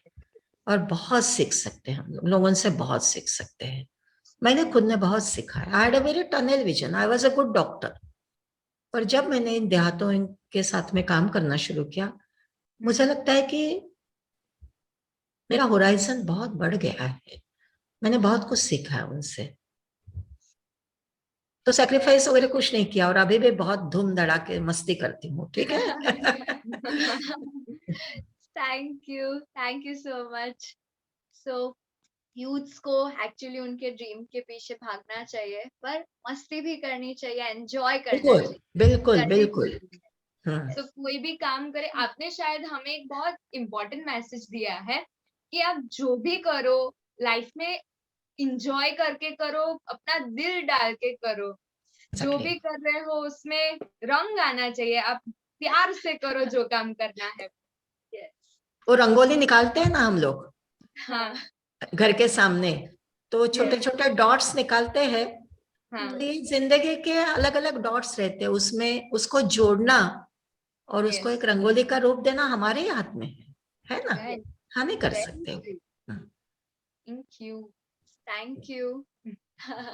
So I guess आपका जो मैसेज है वो हमारे यूथ्स के लिए बहुत हेल्पफुल रहेगा, स्पेशली क्योंकि आज के जो यूथ्स है वो सोशल मीडिया या दूसरे सारे चीजों से काफी ज्यादा अफेक्टेड है. लेकिन अगर उन्हें कोई ड्रीम मिल जाता है जिसको वो एंजॉय कर पाए, तो शायद वो इन सारी चीजों से बाहर आ पाएंगे. एंड अभी इसी के साथ आगे बढ़ते हुए, आपने आपकी शादी के बारे में हमें काफी कुछ बताया कि आपने किस तरह से शादी की, कैसे आपने अभय जी के साथ शादी करने के लिए आपके फैमिली मेंबर्स को मनाया, जो कि आपके लिए काफी डिफिकल्ट और पेनफुल सिचुएशन थी. सो जब भी कोई लड़की शादी करके जाती है, तो यूजुअली समाज में बहुत सारी एक्सपेक्टेशंस होती है कि वो इस तरह से बिहेव करेगी, या करियर का तो शायद चांस ही नहीं होता है. यूजुअली शादी कर रहे हो तो घर की जिम्मेदारी निभाओ, एक अच्छी बहू बन के रहो. सो ऐसी बहुत सारी चीजें आती है, बहुत सारी एक्सपेक्टेशंस आती है. तो आपके आपको देख के और आपकी बातें सुन के ऐसा लग रहा है कि आपने तो बहुत वंडरफुली सब कुछ हैंडल किया है.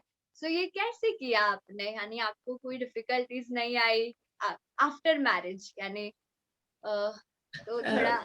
एक तो डिफिकल्टीज तो जरूर आती है क्योंकि नया घर, नया कल्चर. और मेरे लिए तो बहुत अलग वातावरण था. मेरे सास ससुर जी जो थे, तो पहली मजे की बात तो, मेरे सास ससुर जी से मैं सबसे पहली बार अभय ने मुझे मिलवाया था नागपुर जेल में. Can you believe? वो इमरजेंसी के दरमियान दोनों भी उनको अरेस्ट किया गया था क्योंकि वो जयप्रकाश जी नारायण के साथ में काम कर रहे थे. तो नागपुर जेल में थे, पहले बिहार के जेल में, फिर वहां. तो उस समय मेरी वहां जेल में जाके मेरी मुलाकात हुई थी. और शादी, इनके घर में सब लोग खादी पहनते हैं। हम्म। तो मेरी शादी के पहले मेरी माँ ने, मैं शादी के पहले भी मैं कभी सिल्क बिल्क नहीं पहनती थी, मैं हमेशा सिंथेटिक भी नहीं पहनती थी, मैं हमेशा कॉटन ही पहनती थी। 6 महीने पहले मेरी माँ ने मेरे लिए और सब शॉपिंग वगैरह मेरी माँ करती थी, मैं कभी भी, मुझे बिल्कुल शॉपिंग वॉपिंग में इंटरेस्ट नहीं है। तो वो खादी की साड़ियां खरीद के लेके आया और उसने मुझे कहा कि रानी, तुम जब अब शादी करोगे तो सिर्फ एक व्यक्ति से नहीं कर रही हो, पूरी फैमिली से शादी होती है, इसलिए बहुत छोटी छोटी बातें रहती है, तो तुम्हें आदत होनी चाहिए। तो ऐसे मेरी माँ इतनी अच्छी निकली। और फिर शादी के बाद घर में काम वाम तो रहते ही है, सब कुछ करना तो पड़ता ही है। पर और मेरे ससुराल वाले को थोड़ी ये थी कि पता नहीं ये कैसे करेगी, और हमारे घर में स्वावलंबन, इसलिए पूरा घर का झाड़ू लगाना, पोछा लगाना, खाना बनाना, कपड़े धोना, पानी लाना, सब कुछ करना पड़ता है, कुएं से पानी लाना पड़ता था। तो अभय मुझे उसमें बहुत मदद करता था, और मुझे तो कभी आदत नहीं थी कुएं से पानी वानी लाने, नहीं कुएं से पानी लाने की आदत थी, कपड़े धोने की आदत नहीं थी, और खादी के कपड़े तो बहुत कठिन रहते। पर मुझे तकलीफ नहीं हुई इसलिए कि बचपन से मेरी माँ ने जो सिखाया था कि हर चीज लड़कियों को आनी चाहिए। मेरे पिताजी को कभी अच्छा नहीं लगता था कि मैं सब्जी काटूं या खाना बनाने में माँ की मदद करूं, हमारे घर में इतने लोग रहते थे हेल्पर्स घर में, पर मेरी माँ खुद खाना बनाती थी, तो और मुझे बहुत रुचि थी उसमें, तो मुझे कभी भी वो दिक्कत नहीं गई। और उसके बाद हम लोग जब गढ़चिरौली आए तो मुझे सब चूल्हा जलाना और कुएं से पानी निकालना वगैरह सब आता था। तो गढ़चिरौली जब आए तो गढ़चिरौली में इलेक्ट्रिसिटी नहीं थी, दिया जलाना पड़ता था। तो वो मैंने ससुराल में मेरे मेरे ससुर जी ने मुझे सिखाया था। मुझे याद है मैं गई, उसके बाद एक दिन सब लोग घर में बाहर गए थे, मैं और मेरे ससुर जी सिर्फ थे, और अचानक लाइट गए, और उन्होंने मुझे कहा कि तुम लालटेन जो रहता है वो जलाओ। मैंने कभी जलाई नहीं थी, मुझे शर्म आ रही थी, मैं कैसे बोलूं कि मुझे लालटेन जलाना नहीं आता है। घर में 3 लालटेन थे, तीनों भी मैंने फोड़ डाले क्योंकि मुझे पता ही नहीं था। और फिर शर्माती हुई मैं गई उनके पास में, आई वॉज वेरी एम्बेरस कि मुझे जम नहीं रहा है, तो वो इतना हंसे, उन्होंने, मुझे डर लग रहा था वो मुझे डांटेंगे, फिर उन्होंने मुझे सिखाया। तो इतना कोऑपरेशन था उनका। फिर यहाँ आने के बाद में गढ़चिरौली में गैस नहीं था, यहाँ गैस गैस ही नहीं था, गैस एजेंसी नहीं थी, तो हम चूल्हे पे मुझे खाना बनाना पड़ता था, नल नहीं था, तो बाजू के घर में कुआं था, वहां से पानी लाना पड़ता था। तो मुझे बार बार मेरी माँ की याद आती थी कि maybe I was destined to marry Abhay and destined to lead this type of life, कि जिस कारण से मुझे बचपन से ऐसी रुचि थी और मेरी माँ ने मुझे उसके लिए ट्रेन किया था। और दूसरी बात, जिस जिस तरह से मेरी माँ, उसी तरह से मेरी मदर इन लॉ के बारे में मैं बताना चाहती हूँ। मेरी जब शादी हुई 1977 में, तब मैं मेडिकल कॉलेज में I was lecturer and I was due for readership.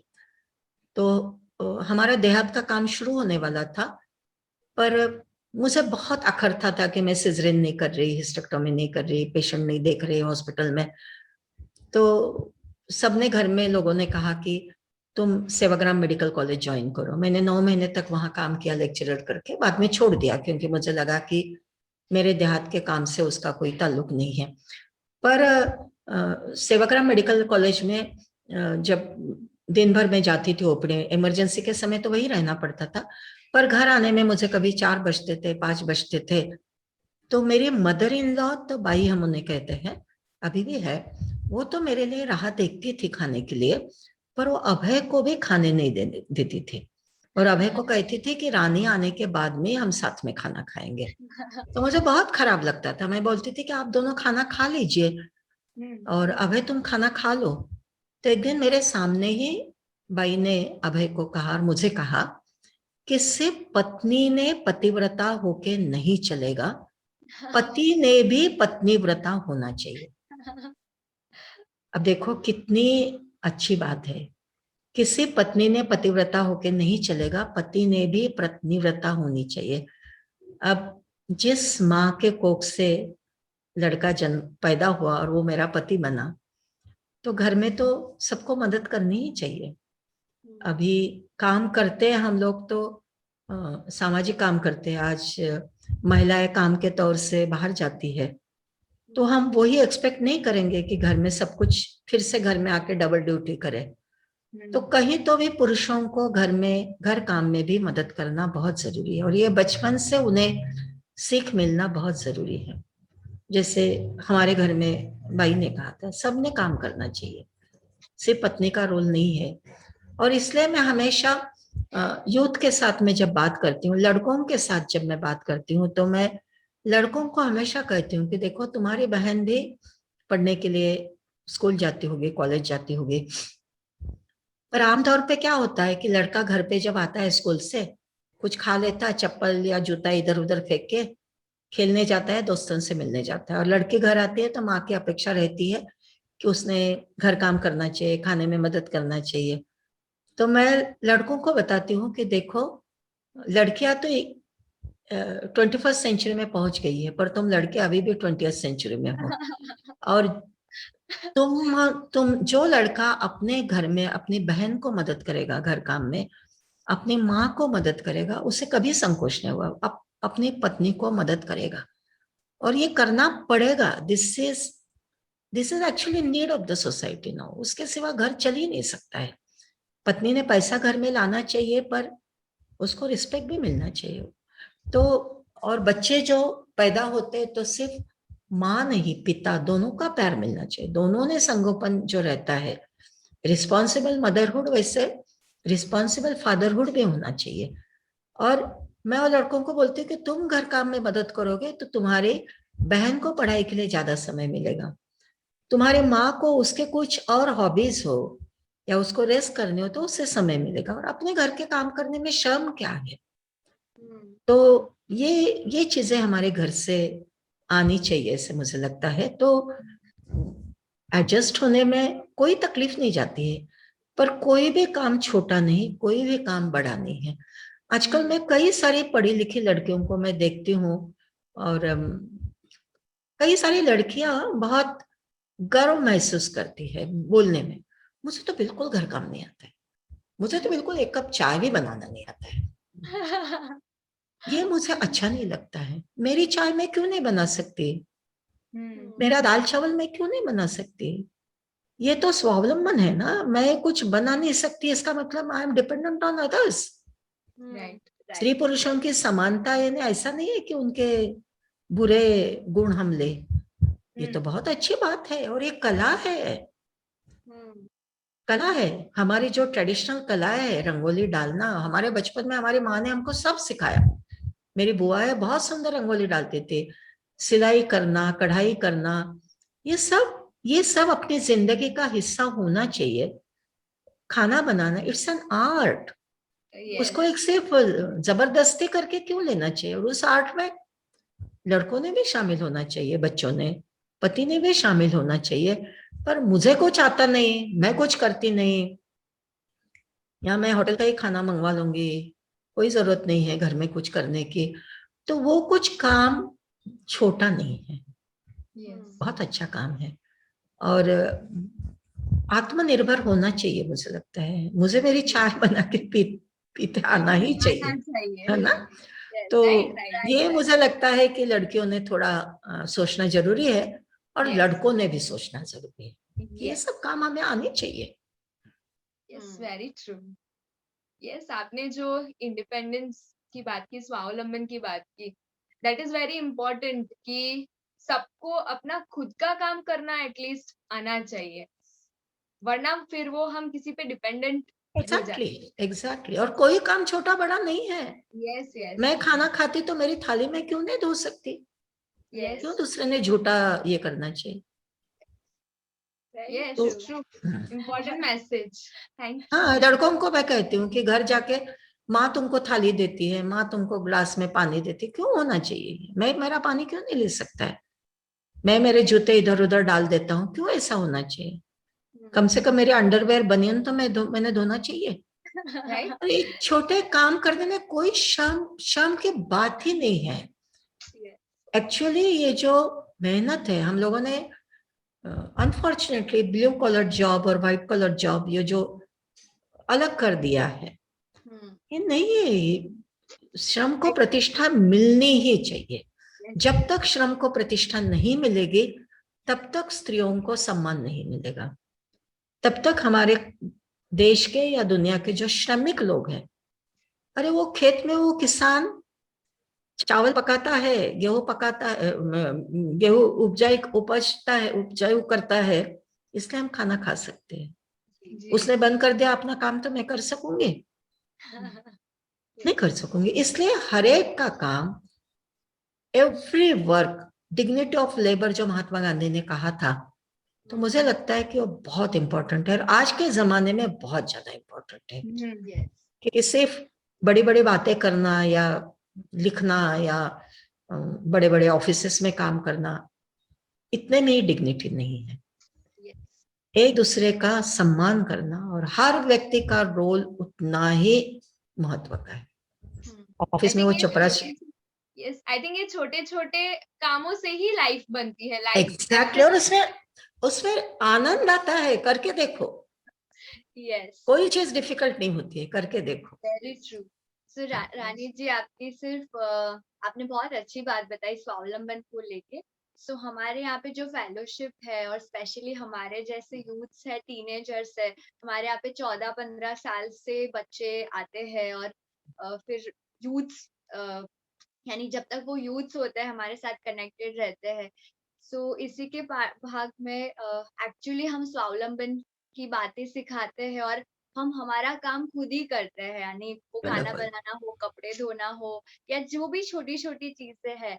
सो आज हमें इतना प्राउड फील हो रहा है कि आप भी वही मैसेज हमें दे रहे हैं कि हम जो कर रहे हैं वो एकदम सही कर रहे हैं और यही सारी यूथ्स को करना भी चाहिए।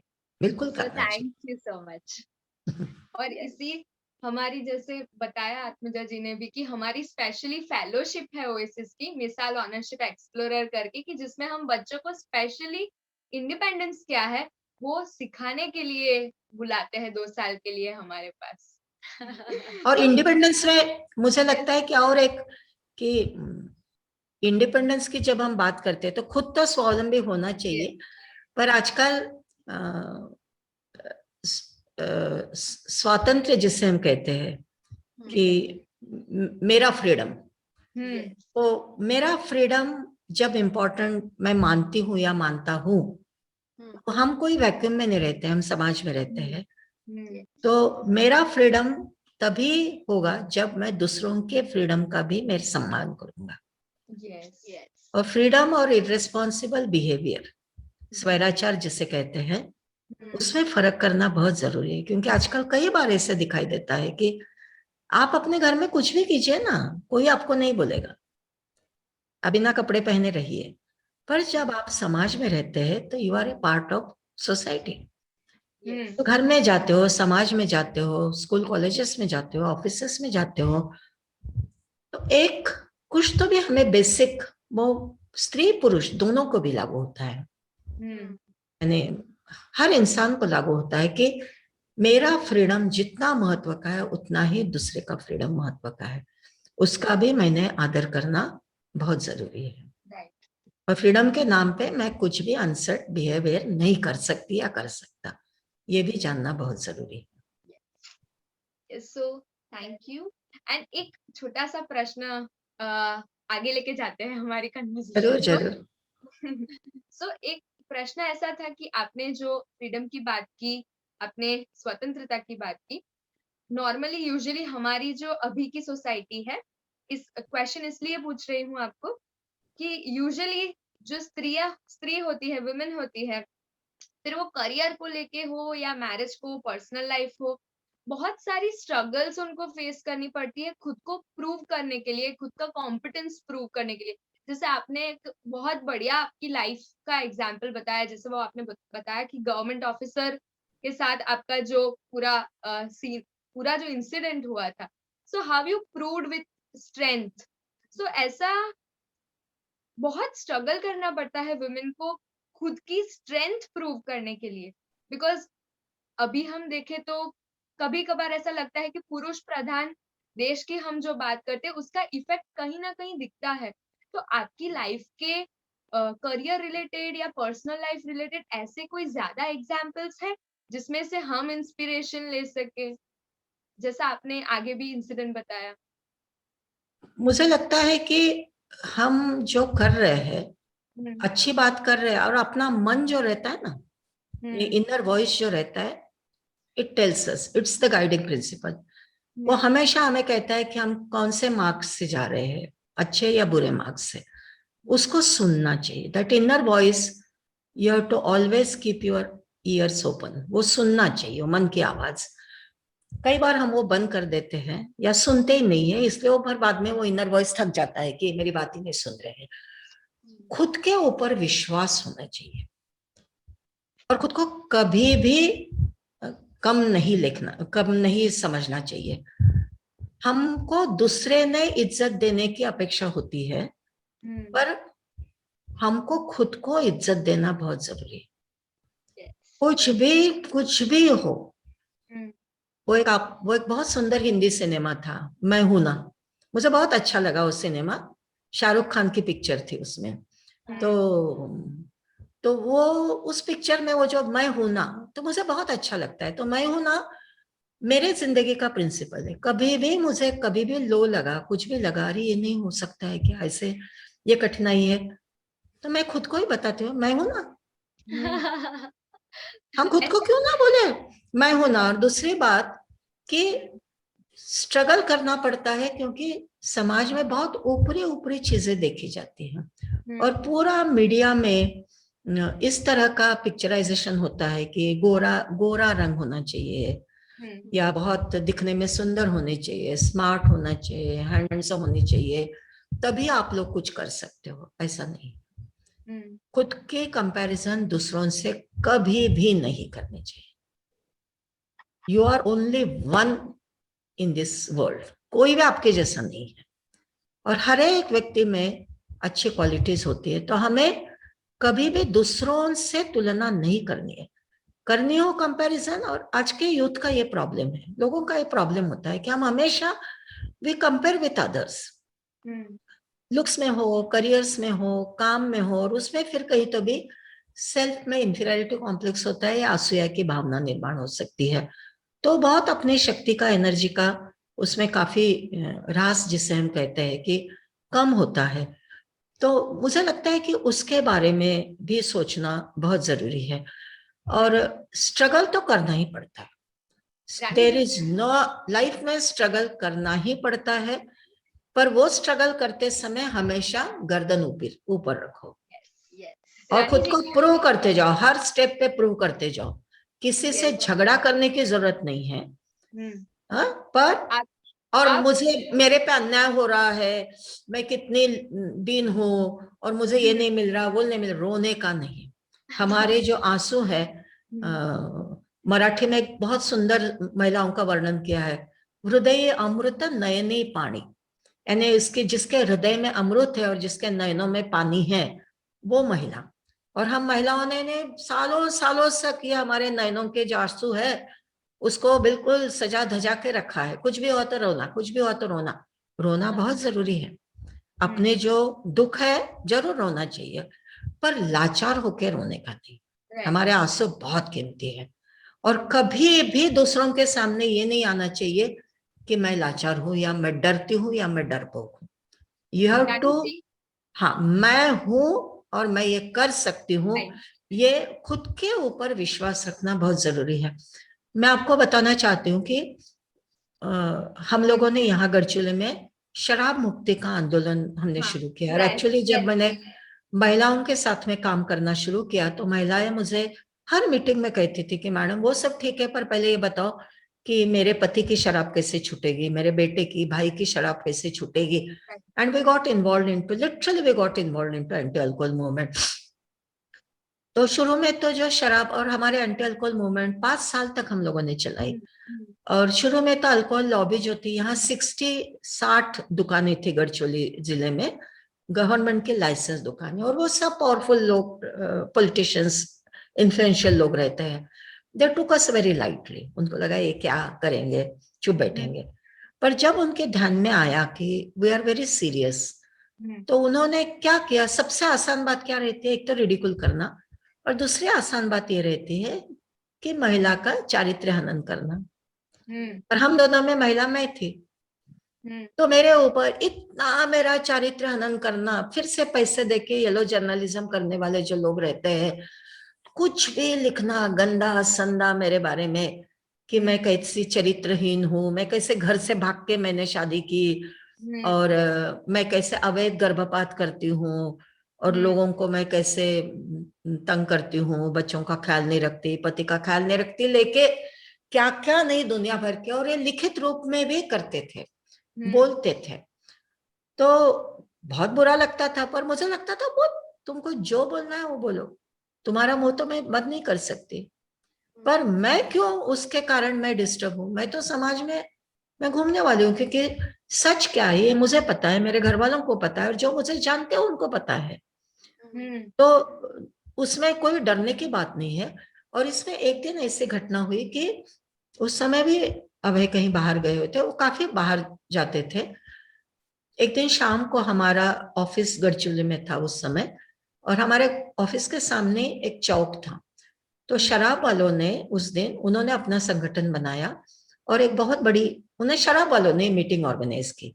अब चौक में तो लोग आते जाते रहते हैं, और लाउड स्पीकर पे खूब धमकियां दे रहे थे, गंदा संदा मेरे बारे में बोल रहे थे, वैसी है वैसी है, फिर सुन रही ना मैडम, तुम्हारा गला घोट देंगे, तुम्हारी गर्दन काटेंगे, तुम्हारे बच्चों को मार डालेंगे, ऐसा वैसा कुछ भी, इतनी धमकियां दे रहे थे। और फिर क्या हुआ कि उसी दिन रात में, उसी दिन देखो कैसा होता है, तो करीब 11 साढ़े 12 के करीब हमारा दरवाजा खटखटा, इसलिए मैंने खोला। तो उनके संगठन का जो वाइस प्रेसिडेंट था, शराब दुकानदार, बहुत मोटा चौड़ा आदमी, जो उस दिन ये भाषण दे रहा था, क्योंकि हमारे वर्कर्स मुझे बता रहे थे कि वो जोर शोर से बोल रहा है, वही मेरे दरवाजे में था। तो मैं तो पहले चौंक गई, मुझे लगा कि गांव में क्या, छोटे गांव में सबको पता रहता है कि अभय गांव में नहीं है, तो ये कुछ तो भी मुझे करेगा, और हम बलात्कार करेंगे, ये करेंगे, क्या क्या दुनिया भर की बातें कर रहे थे। तो फिर भी मैंने उसको बिठाया, और मैंने उसको पूछा कि क्या काम है। तो उसने कहा कि यहाँ से 3 किलोमीटर दूर एक देहात में मेरे शराब की दुकान में जो लड़का काम करता है, उसकी बीबी डिलीवर हुई है, और उसकी और वो जो नवजात शिशु जो है उसकी तबीयत अच्छी नहीं, तो आप देखने के लिए चलिए। मुझे तो लगा ये तो बहुत बड़ा ट्रैप है, और मैंने कहा कि मैं तो नहीं आऊंगी, आप उनको लेके आइए यहाँ। तो उसने कहा कि नहीं, वो न्यूबॉर्न है, वो आ नहीं सकते, आप चलिए। तो मुझे लगा कि पक्का ट्रैप है ये, और क्या करना मेरी समझ में नहीं आ रहा था। और मैंने जैसे पहले आपको कहा कि मुझे भगवान पे पूरा विश्वास है। हमारे घर में एक कृष्ण जी की मूर्ति थी, उसके सामने मैं खड़ी रही, और मैंने अपने इनर वॉइस से पूछा कि मुझे इस सिचुएशन में क्या करना चाहिए। और मेरे इनर वॉइस ने मुझे कहा कि पहले तुम डॉक्टर हो, और तुम्हारा कर्तव्य है कि कोई सीरियस मरीज है करके तुम्हें बुला रहा हो तो तुम्हें जाना चाहिए। तो मैंने निश्चय किया मुझे जाना चाहिए, पर घर में दोनों बच्चे अकेले थे। तो हमारे जो बड़ा लड़का था, उसको 7-8 साल का था, उसको मैंने उठाया, उसको पुलिस कंट्रोल रूम का नंबर दिया, और उसको कहा कि आनंद मैं जा रही हूँ, 4-5 घंटे में मैं वापिस नहीं आई तो इस नंबर पे फोन करना। मुझे इतना ताज्जुब हुआ कि वो लड़का इतना सयाना, उसने मुझे कहा जाओ अम्मा, कुछ नहीं होगा, मैं दरवाजा अंदर से बंद कर लेता हूँ, और छोटे भैया का भी मैं ख्याल रखूंगा, तुम जाना पेशेंट देखने के लिए। और फिर इसके पहले जब ये धमकियां दे रहे थे, तो मैंने थोड़ा कराते और जूडो वगैरह के हाथ सीख लिए थे, मैंने कुछ लेसन्स लिए थे। और फिर मेरे हाथ में, उसके पास ये थी, स्कूटर थी, उसने कहा हम स्कूटर पे जाएंगे, तो मैंने कहा नहीं, स्कूटर पे नहीं जाएंगे, हम पैदल जाएंगे। मेरे हाथ में टॉर्च था, स्टेथोस्कोप था, और मैं पूरे समय चलते समय एक शब्द भी उसने मुझसे बात नहीं की, मैंने भी बात नहीं की। पर मराठी में कहावत है, मन चिंती ते वैरी न चिंती, तुम्हारे मन में जो ख्याल आते हैं तो तुम्हारा दुश्मन भी नहीं सोचता होगा, वो ख्याल तुम्हारे मन में आते हैं। पर बार बार मुझे ऐसा लगता था कि ये आदमी अब मुझे कुछ तो करेगा, मुझे मारेगा या कुछ तो भी अब्यूज करेगा वगैरह वगैरह। और मैं मेरे स्टेथोस्कोप का इस्तेमाल कैसे करूंगी, मेरे टॉर्च का इस्तेमाल कैसे करूंगी, मेरे पैरों का हाथों का इस्तेमाल कैसे करूंगी, ऐसे मन में सोचते सोचते वो घर आ गया और वहां सचमुच पेशेंट था। और फिर मैंने उनको दवाइयां बताई, देखा, फिर हम लोग वापिस आए। फिर उस आदमी ने मुझे पूछा कि मैडम आपकी फीस? मैंने कहा मैं तो प्राइवेट प्रैक्टिस करती ही नहीं, तो मैं फीस वीस कुछ नहीं लूंगी। वो चला गया एंड द मिरेकल हैपेंड। दूसरे दिन से उसने पूरे गांव में और उसके संगठन के लोगों को बताना शुरू किया कि देखो, उस दिन, उसी दिन शाम को मैंने इतनी गंदी गालियां धमकियां उनको दी। फोन करते थे मुझे, फोन करके गालियां देते थे, धमकियां देते थे, पर फिर भी वो मैडम मेरे साथ में अकेली आई, मुझे घर में लिया उन्होंने और मेरे पेशेंट को देखा। तो आज से इसलिए उनका चारित्र हनन बंद। और मैं पूरा कन्विंस्ड हूँ कि उनको लगता है कि शराब बंद होनी चाहिए, उनके हिसाब से शराब खराब है। तो उन्होंने कहा कि हम अपना आंदोलन करेंगे, पर ये गाली गलौज करना और धमकाना और चरित्र हनन करना पूरा बंद करेंगे। बंद कर दिया उन्होंने। इतना ही नहीं, उस आदमी ने मुझे और अभय और बच्चों को उसके घर पे खाने के लिए बुलाया। हमारा आंदोलन एक तरफ चल रहा है और लोगों ने हमें कहा कि मत जाना, पॉइजनिंग कर डालेंगे। हमने कहा नहीं, हम जाएंगे। हम गए उसके घर और बहुत अच्छे से उन्होंने हमें रिसीव किया। हमारे जो प्रेसिडेंट थे उसके बाद, जो शराब के दुकानदारों के, उसकी पत्नी को वो लेके मेरे पास आए, मैडम इनकी ट्यूबेक्टमी तो आपके हाथ से करनी है, मेरी बहन की ट्यूबेक्टमी आपके हाथ से करनी है। तो एक तरफ ऐसा रिश्ता, दूसरी तरफ ऐसा रिश्ता, पर हमें पक्का रहना बहुत जरूरी है। और फिर मैंने उस दिन सोच लिया, मेरे मन में जब ये ख्याल आ रहे थे कि ये मुझे बलात्कार करेगा, कुछ करेगा, तो मेरे मन ने मुझे बताया कि यदि इसने मुझ पर बलात्कार किया तो क्या हुआ?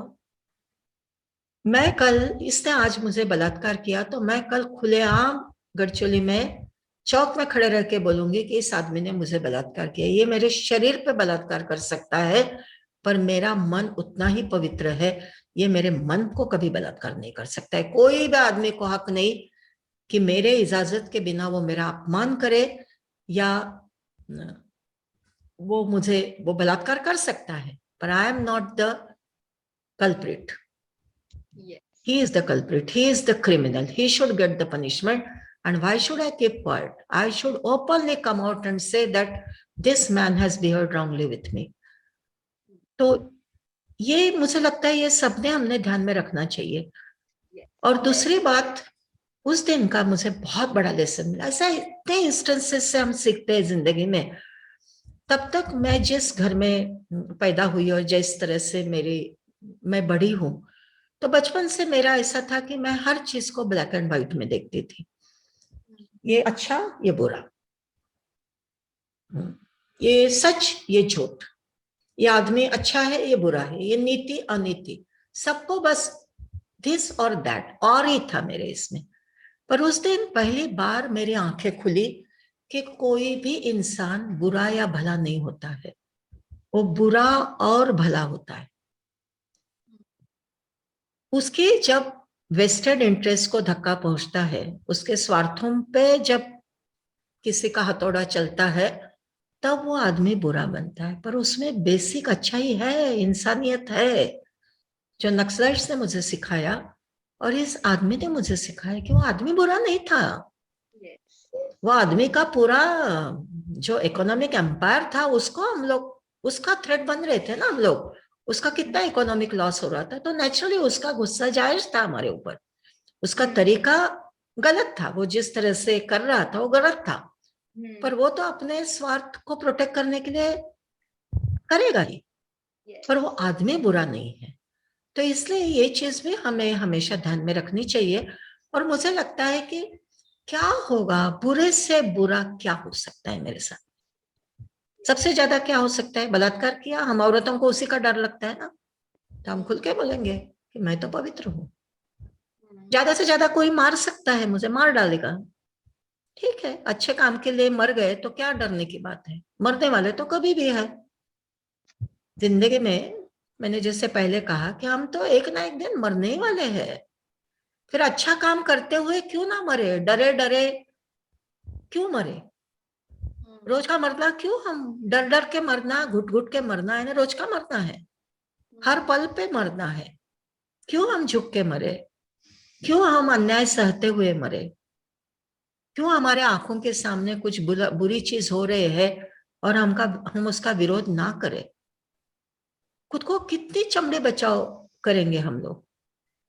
तो ये मुझे लगता है कि जिंदगी हमें सिखाती जाती है अपने अनुभव से, और ये जब तक हम नहीं करेंगे तब तक कुछ नहीं होने वाला। और डर डर के नहीं रहना चाहिए, हर आदमी कोई बुरा नहीं होता है, ऐसा कोई नहीं, हर आदमी जैसे इतना डरते हैं हम लोग, बाप रे 10-12 लड़कियां जा रही है और एक हाथ लड़का पीछे से आ रहा तो भी लड़कियों को तो कह रहे बाप रे वो आ रहा है, वो आ रहा है, वो क्या करेगा, वो क्या करेगा, क्या करेगा, कुछ नहीं करेगा। हर कोई पशु नहीं है, और कुछ करेगा तो तुम 10 लड़कियां मिलके उसको पीट सकती हो। यस एक लड़की भी पीट सकती है, क्यों नहीं पीट सकती। एक लड़का जा रहा है और उसके पीछे 10 लड़कियां जा रही है तो कभी डरेगा नहीं, डरेगा। तो ये मुझे लगता है कि अपने मन का ये जो भूत है ना, बचपन से हमें कि खुद को सुरक्षित रखो, तो नहीं नहीं, कठिनाइयां आने वाली है, समाज में बुरे लोग हैं, भले लोग भी हैं, तो हमें डर के नहीं जीना है। कभी तो भी कुछ तो भी होगा, कोई तो भी मेरे साथ कुछ करेगा। बहुत सारी औरतें महिलाएं घर के बाहर आती नहीं है, उनको लगता है, मन में बहुत लगता है कि मैंने उसमें हिस्सा लेना चाहिए, वो लेना चाहिए, पर डर रहता है। तो मुझे लगता है कि हमारी महिलाओं का सबसे बड़ा शत्रु है वो हमारा मानसिक भय। इतने सारे कानून हमारे लिए हुए हैं, और अभी तो कितने कानून हमारे फेवर में है, पर जब तक हमारे मन का डर ना निकले वो कानून कागज पे रहने वाले हैं ना। मेरे ऊपर अन्याय अत्याचार हुआ तो मैं जब तक उसकी कंप्लेंट ना करूं, एफआईआर दर्ज ना करूं, उसके विरोध में आवाज ना उठा, वो कोई कानून आके मुझे अपने आप आके पैर चल के आएगा मुझे मदद करने के लिए। तो ये हमें भयमुक्त होना बहुत जरूरी है। और कल के डर के कारण आज का दिन, आज का ये पल जो है, आज का पल ही मेरे हाथ में है। कल क्या हुआ मुझे पता नहीं, वो कल गया, कल क्या होने वाला आगे मुझे पता नहीं। मेरे हाथ में आज का दिन, आज का क्षण, पल मेरे हाथ में है, उसको तो मुझे अच्छी तरीके से और सुखी मन से मुझे जीना है, रो रो के नहीं, जबरदस्ती से नहीं। अरे बाप रे अब इतना काम करना पड़ रहा, अरे बाप रे कितनी तकलीफ हो रही है, अरे बाप रे भूख लग रही है, अरे बाप रे हमसे कितना काम करवा रहे, नहीं। वो जोश होना चाहिए, वो जोश यदि रहा, वो जोश आपकी यूथ में रहता है, वो जोश ही आपकी ताकत है। Yes. उस जोश का नाम ही है यूथ, तो उसको हमें नहीं खोना है। और यूथ है न सिर्फ लड़के, आधा हिस्सा लड़कियां है, देश में आधे मर्द तो आधी हम है औरतें, है ना। तो हमें Yes. डर के नहीं रहना है, Right. हमें कहना है कि हम पे अत्याचार हुआ, अन्याय हुआ, तो हम देवी का रूप लक्ष्मी देवी, सरस्वती, शारदा बन सकते हैं, और हम महाकाली भी बन सकते हैं, ये हमें दिखाना पड़ेगा। ये जब तक हमारी ये धारणा नहीं रहेगी तो कितनी भी क्षमताएं हमारे औरतों में हो, हम आगे नहीं जा पाएंगे।